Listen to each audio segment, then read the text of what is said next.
성도 여러분 안녕하세요. 5월 17일 수요일 아침입니다. 오늘의 말씀을 들으시는 교우들을 주님의 이름으로 환영합니다.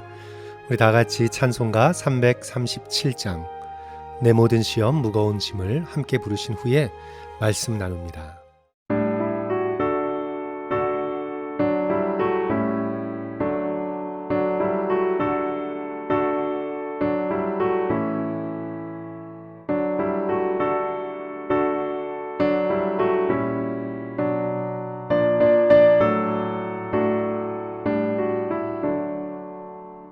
내 모든 시험 무거운 짐을 주 예수 앞에 아뢰이며 근심에 쌓인 날 돌아보사 내 근심 모두 맡으시네. 무거운 짐을 나 홀로 지고 견디다 못해 쓰러질 때 불쌍히 여겨 구원해 주리. 은혜의 주님 오직 예수. 내 모든 괴로움 닥치는 말라 주 예수 앞에 아뢰이며 주께서 친히 날 구해 주사 넓으신 사랑 베푸시네. 무거운 짐을 나 홀로 지고 견디다 못해 쓰러질 때 불쌍히 여겨 구원해 주리. 은혜의 주님 오직 예수.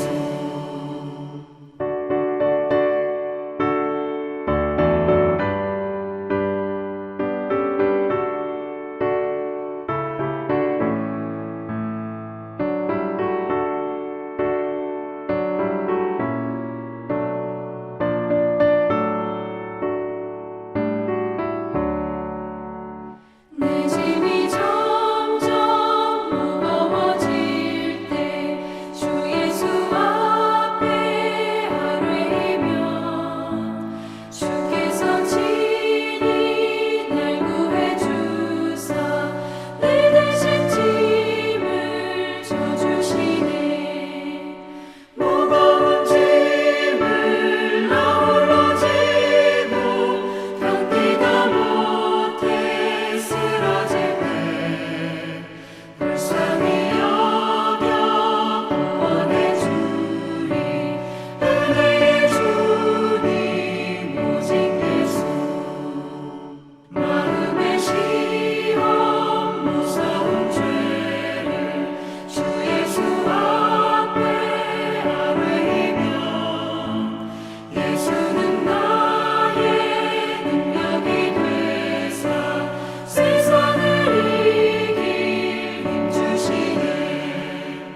무거운 짐을 나 홀로 지고 견디다 못해 쓰러질 때 불쌍히 여겨 구원해 주리. 은혜의 주님 오직 예수.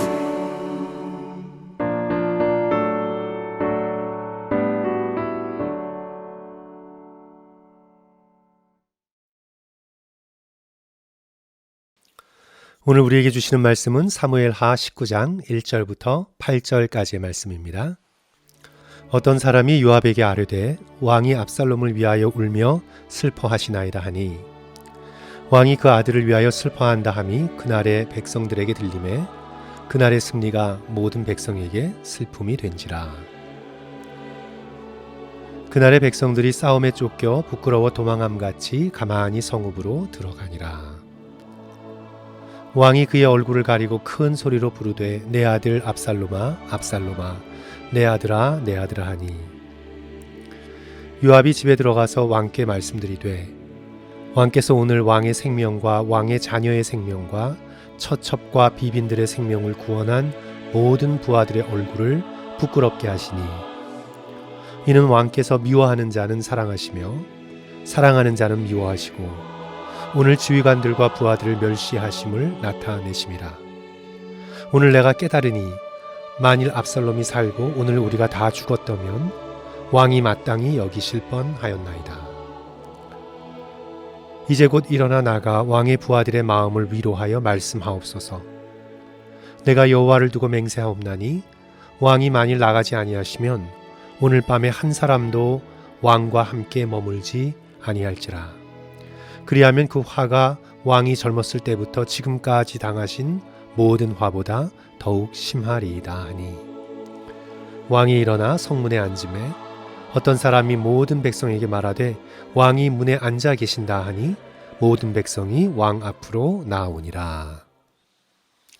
오래전부터 구전으로 전해오는 한 왕에 대한 이야기가 있습니다.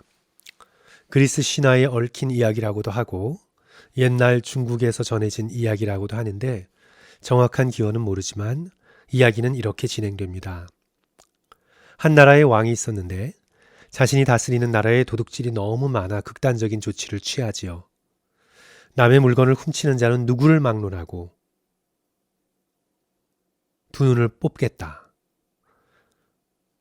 물건을 훔치지 못하게 두 눈을 뽑겠다. 그래서 도둑을 잡고 보니 누구였을까요? 우리가 잘 알듯 왕의 아들이었습니다. 백성들은 이제 왕이 어떤 선택을 할까 다 궁금해하죠. 정말 아들의 두 눈을 뽑을까? 이야기가 어떻게 결말을 맺죠? 왕이 아들의 눈 하나 그리고 또 자기의 눈 하나를 뽑습니다.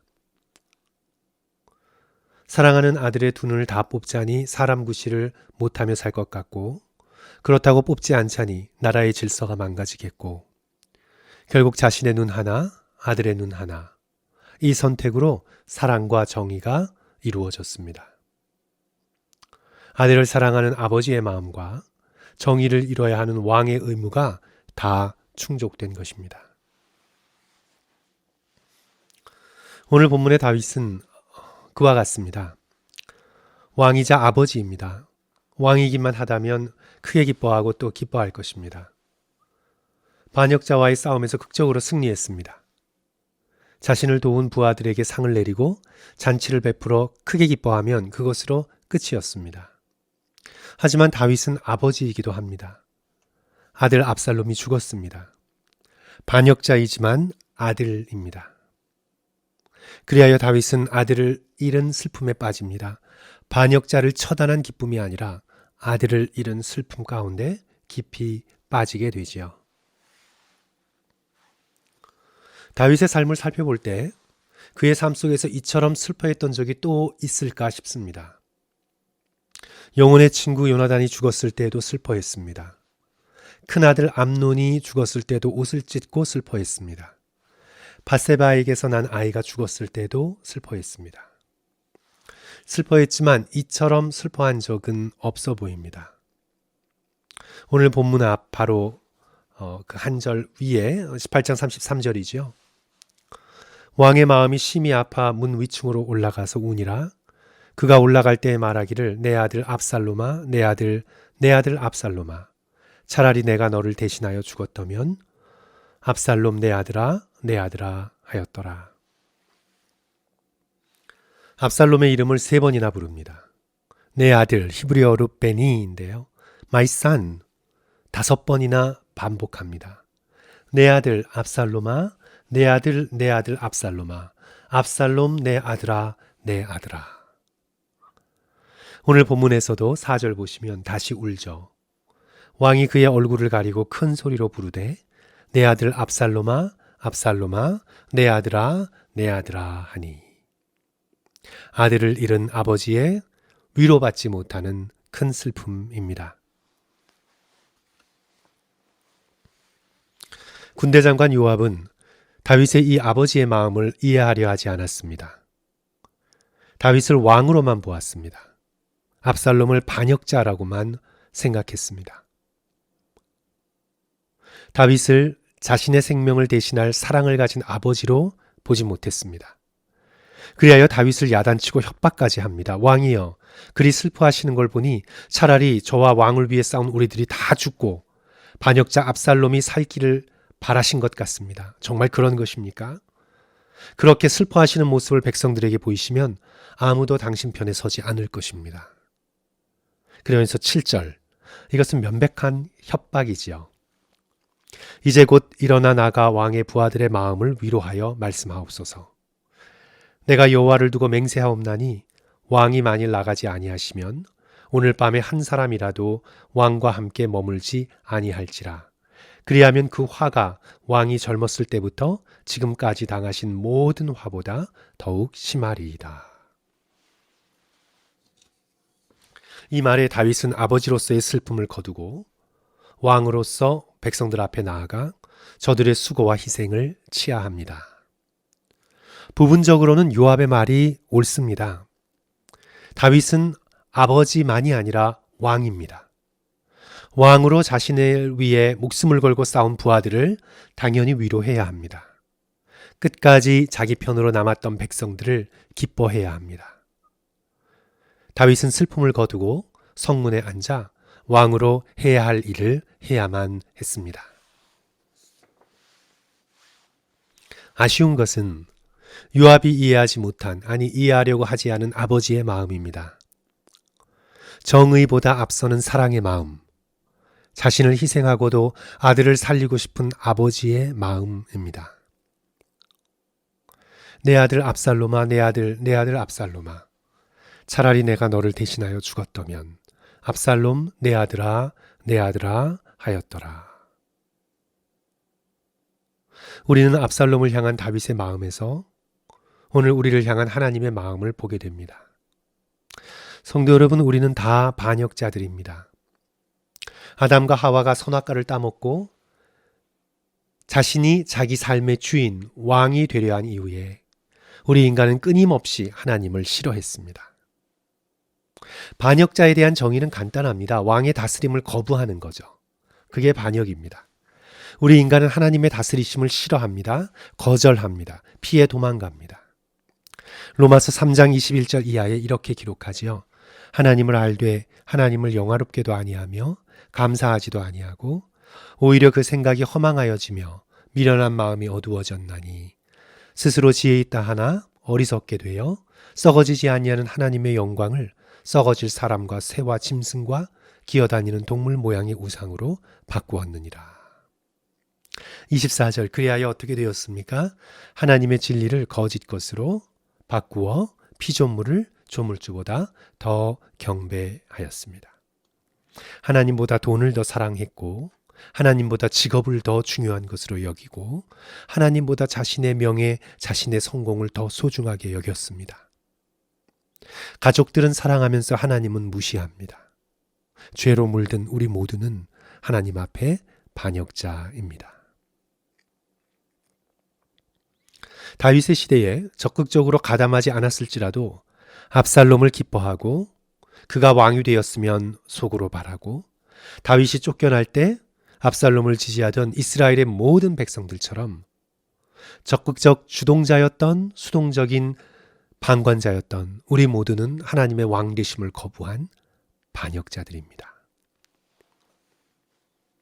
따라서 압살롬처럼 죽어 마땅합니다. 교만의 머리를 휘날리며 하나님의 다스림을 싫어하는 우리의 죄는 마땅히 아담에게 경고하셨며 하셨던 말씀, 이 나무의 실과를 먹는 날에는 내가 반드시 죽으리라는 그 심판이 이루어져야 마땅합니다.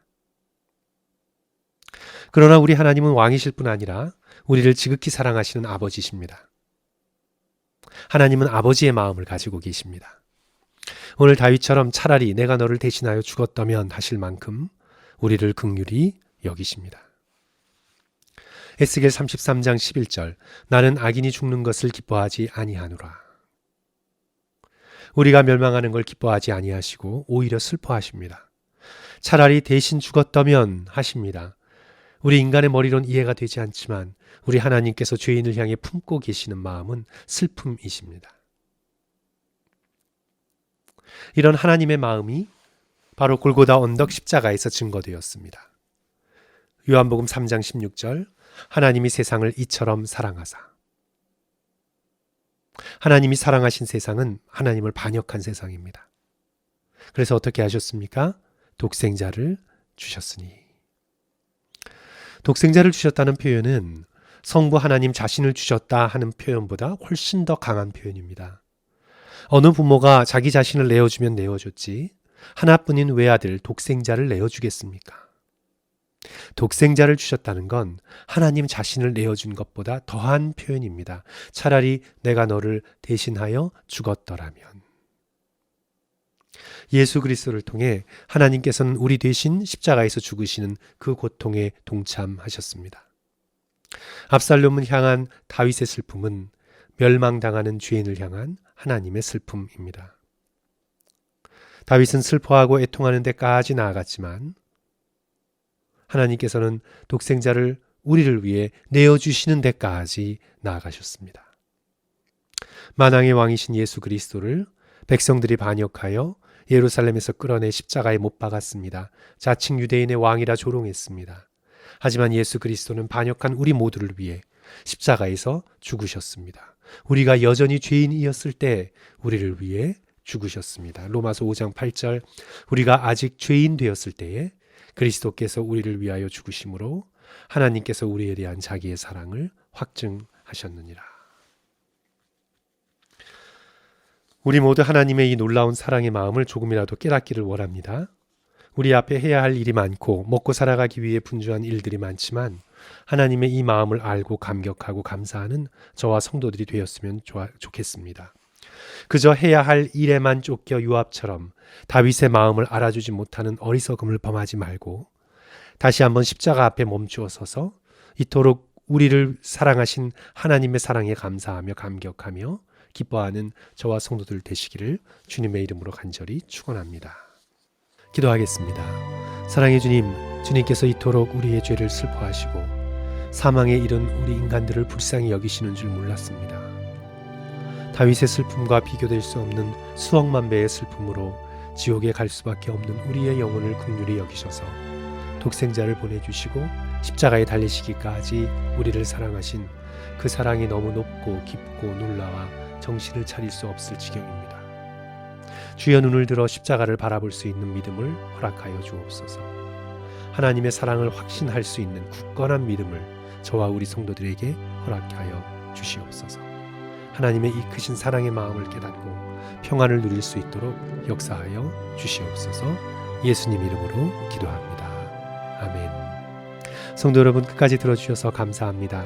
오늘도 예수님과 함께 기쁘고 당당하게 살아가시는 성도들 되시기를 주님의 이름으로 간절히 축원합니다.